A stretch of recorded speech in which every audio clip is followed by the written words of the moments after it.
বড় বিপদে পড়লেন পাকিস্তানের ফিল্ড মার্শাল আসিম মুনির। কারণ আজকে রাশিয়ার পক্ষ থেকে যে তথ্য সামনে আনা হয়েছে তাতে পরিষ্কার বোঝা যাচ্ছে পাকিস্তানের সেনাবাহিনী এবং গোয়েন্দা সংস্থা রাশিয়ার ভিতরে একটি আভ্যন্তরীণ মিশন করতে গিয়ে রাশিয়ার গোয়েন্দাদের হাতে হাতে নাতে ধরা পড়েছেন। এবং তারপরে রাশিয়া পরিষ্কার জানিয়েছে এর পাল্টা রাশিয়ার পক্ষ থেকে দেওয়া হবে। অর্থাৎ কোথাও না কোথাও রাশিয়া বনাম পাকিস্তানের সংঘাত আন্তর্জাতিক স্তরে সামনে চলে এলো। এবং একটা জিনিস পরিষ্কার হয়ে যাচ্ছে যে পাকিস্তানের গোয়েন্দারা কিন্তু একের পর এক দেশে গুপ্তচর বৃত্তি করতে গিয়ে শুধু ধরা পড়ছেন তা নয়, তাদের যে মান সম্মান বিভিন্ন দিক থেকে কিন্তু শেষ হয়ে যাচ্ছে। তা কিন্তু আজকের এই ঘটনা ফের একবার প্রমাণ করে দিল। ভারতেও লাগাতার আমরা শুনতে পাচ্ছিলাম যে পাকিস্তানের আইএসআই নেটওয়ার্ক বিভিন্ন তথ্য চুরি করার চেষ্টা করছেন। কখনো ভারতের বিজ্ঞানীদেরকে হাত করে পরমাণু তথ্য চুরি করার চেষ্টা, কখনো একাধিক মিলিটারি যে অর্গানাইজেশন আছে, ফেসিলিটি আছে, তার স্ট্রাকচার চুরি করার চেষ্টা, কখনো বাংলাদেশ থেকে আইএসআই লোককে ঢুকিয়ে বাংলাদেশ কেন্দ্রিক যে সীমান্তবর্তী এলাকা আছে সেখানকার মিলিটারি ইনফ্রাস্ট্রাকচার চুরি করার চেষ্টা।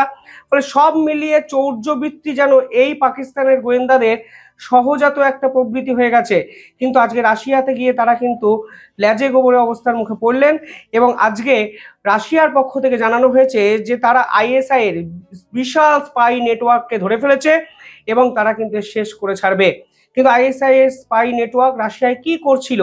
রাশিয়ার পক্ষ থেকে অফিসিয়ালি জানানো হয়েছে যে তারা নাকি রাশিয়ার অত্যন্ত কনফিডেন্সিয়াল মিলিটারি তথ্য চুরি করতে গেছিল। এবং এই মিলিটারি তথ্যের মধ্যে কি ছিল জানেন? S-400 অ্যাডভান্স ডিফেন্স মিসাইল সিস্টেমের যাবতীয় খুঁটিনাটি তথ্য। অর্থাৎ অপারেশন সিন্দুরে যেভাবে পাকিস্তানের একের পর এক মিসাইল ড্রোনকে আটকে দিয়েছে S-400 ডিফেন্স সিস্টেম, সেই ডিফেন্স সিস্টেমের ভূত পাকিস্তান সেনাবাহিনী এবং গোয়েন্দা সংস্থা দেখছে। এবং এর জন্য এর অ্যাডভান্স যে টেকনোলজি, সেই টেকনোলজিক্যাল ডকুমেন্ট নাকি চুরি করার চেষ্টা পাকিস্তানের আইএসআই এর পক্ষ থেকে রাশিয়ার ভিতরে গিয়ে করা হয়েছে। যে তথ্য সামনে আসছে সেখানে বলা হচ্ছে যে মেজর কাউন্টার ইন্টেলিজেন্স রাশিয়ার মিলিটারি টেকনোলজি অ্যাটেম্পটেড টু স্মাগেল, অর্থাৎ তারা মিলিটারি টেকনোলজিক্যাল যে ইনপুটগুলো ছিল সেগুলোকে স্মাগলিং করার চেষ্টা করছিল পাকিস্তানে। এবং তার মধ্যে ছিল রাশিয়ার গুরুত্বপূর্ণ military technology, advance air defence missile system, helicopter design এবং আরও অন্যান্য আর্কটিক রিজিয়ন ওরিয়েন্টেড ডকুমেন্ট। দেখুন এই পুরো কন্টেক্সটটা কিন্তু বিশ্ব মানচিত্রে রাশিয়া বনাম আমেরিকা এবং ভারতের দৌরাত্ম্য এস্টাবলিশ করছে।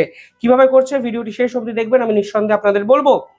আজকে এখানে রাশিয়ার ইন্টেলিজেন্স একটি ইনপুট পায়, সেই ইনপুটের ভিত্তিতে রাশিয়ার অত্যন্ত স্বনামধন্য একটি শহর সেন্ট পিটার্সবার্গ, সেখানে একটি রেড চালানো হয় এবং রাশিয়ার গোয়েন্দা দপ্তরের হাতে অ্যারেস্ট হন একজন রাশিয়ার নাগরিক। এই রাশিয়ার নাগরিককে জেরা করে জানা যায় যে তিনি পাকিস্তানের আইএসআই এর হয়ে কর্মরত ছিলেন এবং পাকিস্তানের আইএসআই এখন নাকি রাশিয়ার মিলিটারি স্ট্রাকচারগুলোকে হুবহু কপি করার জন্য উঠে পড়ে লেগেছে। সেই পিটার্সবার্গ থেকে অ্যারেস্ট হওয়া ব্যক্তিটি পরিষ্কার বলেছেন তিনি রাশিয়ার ক্লাসিফাইড ডিফেন্স মেটেরিয়ালগুলো চুরি করার চেষ্টা করেছেন এবং সেই ক্লাসিফাইড ডিফেন্স মেটেরিয়ালের মধ্যে যে তথ্যগুলো তিনি চেয়েছেন সেগুলো তো আরও বিপজ্জনক। সেখানে পরিষ্কার বলা হয়েছে তারা অ্যাডভান্স এয়ার ডিফেন্স মিসাইলকে টার্গেট করেছে, টার্মিনেটর হেলিকপ্টারকে টার্গেট করেছে, লেটেস্ট আর্টিক অ্যাডাপ্টারকে টার্গেট করেছে এবং অ্যাসাল্ট হেলিকপ্টার ভেরিয়েন্টসের বিভিন্ন মডেলকে টার্গেট করেছে। এবং মডেলগুলো কিভাবে বানানো হয়েছে তা তথ্য পাকিস্তানের আইএসআই এবার চুরি করতে চেয়েছিল রাশিয়ার একাধিক এজেন্টকে কাজে লাগিয়ে। মানে তারা কি করতে চেয়েছিল? নয় তারা হুবহু কপি করতে চেয়েছিল, নয় তারা রিভার্স ইঞ্জিনিয়ারিং করে এগুলোকে বানানোর চেষ্টা করেছিল, নয় পাকিস্তান এই তথ্যগুলোকে চুরি করে আমেরিকার কাছে বিক্রি করতে চেয়েছিল, যার সম্ভাবনাও কিন্তু উড়িয়ে দেওয়া যাচ্ছে না। আজকে রাশিয়ার পক্ষ থেকে অফিসিয়ালি জানানো হয়েছে তারা মেজর স্পাই নেটওয়ার্ক যে ধরেছে তার শেষ দেখে ছাড়বে এবং এতে রাশিয়া এবং পাকিস্তানের সম্পর্ক কিন্তু অত্যন্ত খারাপ জায়গায় চলে এলো। এবং পুতিন তো প্রতিশোধ নেবেনই, আপনারা জানেন পুতিন কিন্তু ছেড়ে কথা বলবে না।